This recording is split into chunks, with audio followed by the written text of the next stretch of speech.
ওং নমো ভগবতে বাসুদেবায় নম। জয় শ্রীকৃষ্ণ। রাধে রাধে। নমস্কার বন্ধুরা, কার্তিক মাসের অমাবস্যাতে মায়ের উদ্দেশ্যে নিবেদিত পূজাকে বলা হয় দীপান্বিতা অমাবস্যার শ্রী শ্রী শ্যামা মায়ের পূজা। এই দিন দেবীর দীপযাত্রা সম্পূর্ণ হয়। সেই কারণেই বন্ধুরা ওই সময়কালকে বলা হয় দীপাবলি, অর্থাৎ আলোর উৎসব। ওই দিনেই মা তারা দেবীর আবির্ভাব হয়। তাই বন্ধুরা, বছরের অন্যান্য সকল অমাবস্যা থেকে এই অমাবস্যাকে সবথেকে বেশি গুরুত্বপূর্ণ বলে মনে করা হয়। বন্ধুরা, কার্তিক অমাবস্যার এই মহানিশি একদিকে যেমন ভয়ঙ্কর, তেমনি অন্যদিকে চরম সৌভাগ্য ও সিদ্ধিলাভের সুযোগ নিয়ে আসে। তাই বন্ধুরা, এই দীপাবলিতে আপনারা এই একটি গাছের মূল ধারণ করুন।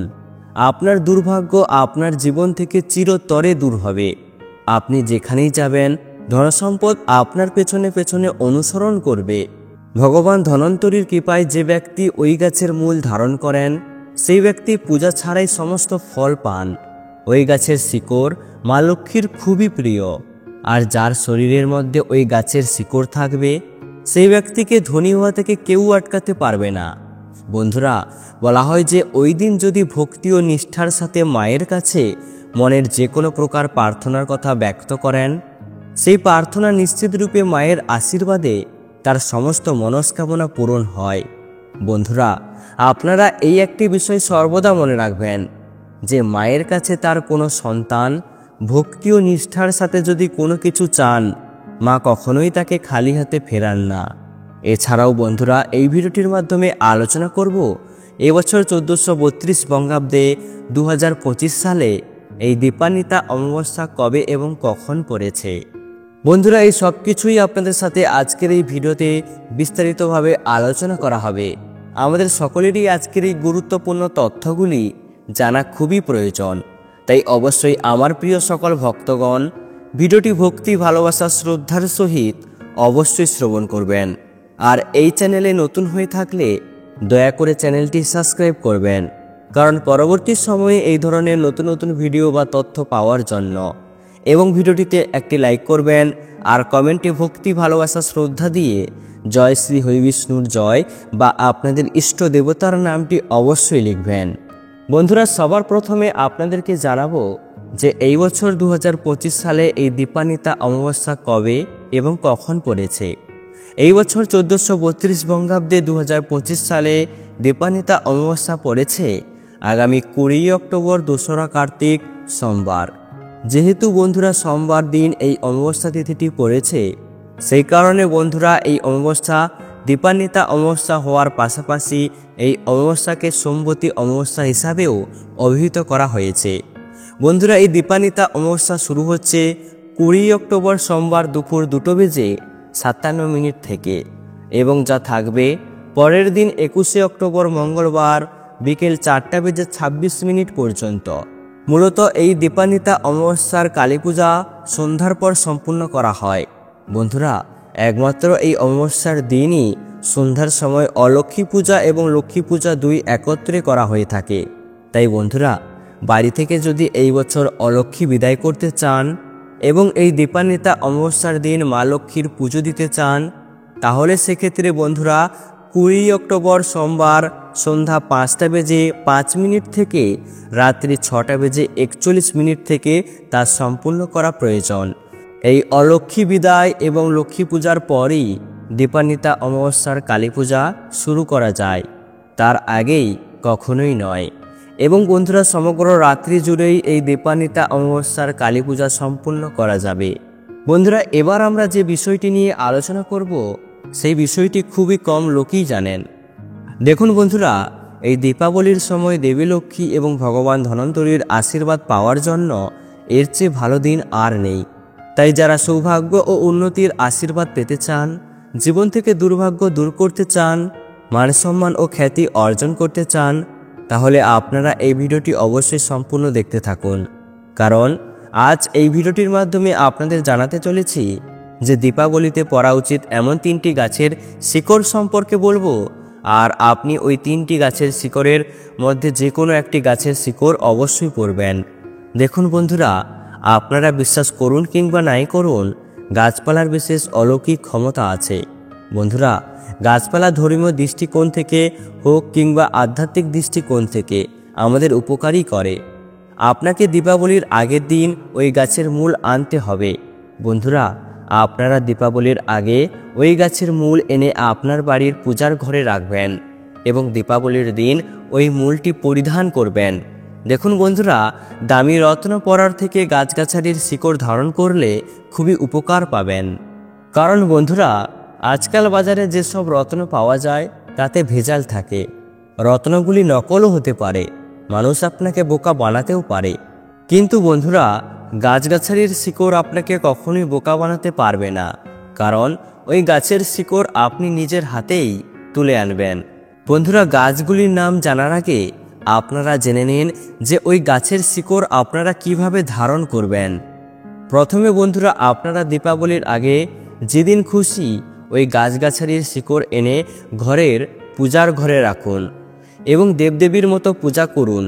আর যখন দীপাবলির রাতে ওই গাছের শিকড়ের পুজো হয়ে যাওয়ার পর তখন তা রূপার তাবজিতে ভরে সেই দিন পড়তে হবে। রূপার তাবজি না থাকলে সেক্ষেত্রে এমনিও পড়তে পারেন। বন্ধুরা, প্রথমে আপনাকে যেই গাছের মূল আনতে হবে তা হলো জুঁই গাছের মূল। দেখুন বন্ধুরা, জুঁই গাছের শিকড়ে এক ধরনের ঐশ্বরিক শক্তি রয়েছে। বন্ধুরা, আপনারা নিশ্চয়ই শুনেছেন যে জুঁই তেল হনুমানজির খুবই প্রিয়। হনুমানজির দৈবিক শক্তিতে বাস করে। যারা দেবী লক্ষ্মীর আশীর্বাদ পেতে চান, যারা সর্বদা সুস্থ থাকতে চান, যারা ভগবান ধন্বন্তরীর আশীর্বাদ পেতে চান, বজরংবলীর আশীর্বাদ পেতে চান, এমন ব্যক্তিদের অবশ্যই দীপাবলির আগে জুঁই গাছের মূল আনতে হবে। তারপর ঠাকুর ঘরে রেখে পূজা করতে হবে এবং দীপাবলির দিন ধারণ করতে হবে। বন্ধুরা, ওই গাছের মূল ধারণ করলে বজরংবলীর আশীর্বাদ থাকবে আপনার উপর এবং ভগবান ধন্বন্তরী আপনাকে সর্বদা ধনী এবং ধনবান করে রাখবেন এবং আপনি সবসময় সুস্থ থাকবেন। ওই গাছের শিকড় পরিধান করলে ভয়, দুশ্চিন্তা ও রোগের ভয়ের কারণে আপনি কখনোই বিচলিত হবেন না। বন্ধুরা, 2 নম্বর গাছটি হলো আপাঙ্গ গাছের শিকড়। আর ওই গাছটি সর্বত্রই রাস্তার ধারে দেখতে পাওয়া যায়।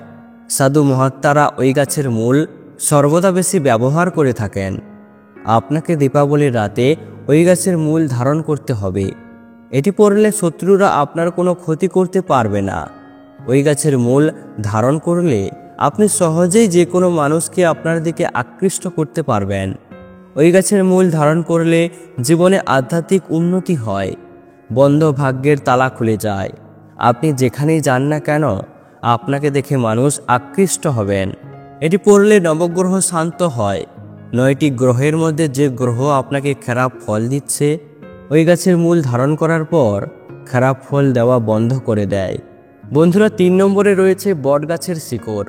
দেখুন, বটগাছ আধ্যাত্মিক দিক থেকে অত্যন্ত পবিত্র এবং আমাদের হিন্দু ধর্মে বটবৃক্ষকে দেবতা হিসেবে বিবেচনা করা হয়। বটগাছকে ঐশ্বরিক গাছ বলা হয় এবং এতে সমস্ত দেবদেবীর শক্তিও রয়েছে।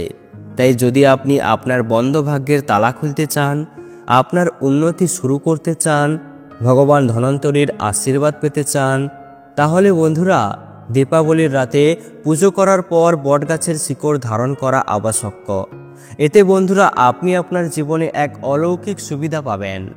এছাড়াও বন্ধুরা, দীপাবলির দিন বাস্তু দোষ কাটাতে জ্যোতিষশাস্ত্র মতে কোন কোন টোটকাগুলি করতে হবে তা জেনে নিন। নাম্বার 1, দীপাবলির দিন ঘরের ঠাকুরের সামনে অবশ্যই একটা পঞ্চমুখী প্রদীপ জ্বালুন। ওই প্রদীপটা সর্ষের তেল দিয়ে নয়, ঘি বা তেলের তেল দিয়ে জ্বালালে খুব ভালো ফল পাওয়া যায়। নাম্বার 2, ওই দিন প্রদীপের মধ্যে একটি নিখুঁত লবঙ্গ দিয়ে প্রদীপটা জ্বালুন। লবঙ্গের ধোঁয়ায় বাস্তুদোষ কেটে যায় বলে মানা হয়। নাম্বার 3, দীপাবলির দিন ঘরের এই কয়েকটা ভাঙা জিনিস একেবারেই রাখতে নেই, যেমন ভাঙা খাট, ভাঙা বা বন্ধ ঘড়ি, ভাঙা আয়না, যে কোনো ভাঙা কাচের জিনিস, ভাঙা ঠাকুরের মূর্তি, ভাঙা বাসনপত্র, এই সকল ভাঙা জিনিসগুলি ঘরে থাকলে তা অবশ্যই ফেলে দিন। নাম্বার 4, দীপাবলির আগে অবশ্যই বাড়ির ছাদ পরিষ্কার করুন। এই দিন যেন ছাদে কোনোরূপ নোংরা আবর্জনা না থাকে। এবং ছাদে অবশ্যই প্রদীপ জ্বালুন। নাম্বার 5, বাড়িতে যদি ছেঁড়া জুতা থাকে এবং কোনো নষ্ট বৈদ্যুতিক জিনিস থাকে তা ওই দিন বাড়ির বাইরে ফেলে দিন। নাম্বার 6, দীপাবলির দিন রাতে ঠাকুরের সামনে শ্রী লিখে তার উপর একটা ঘিয়ের প্রদীপ জ্বালিয়ে 21 বার শ্রী মন্ত্রটা জপ করুন। নাম্বার 7, যারা খুবই অর্থকষ্টে ভুগছেন তারা একটি লাল কাপড়ে অল্প সিঁদুর, কয়েকটি গাঁট হলুদ এবং 5টি কড়ি একত্রে বেঁধে টাকা রাখার জায়গায় রেখে দিন।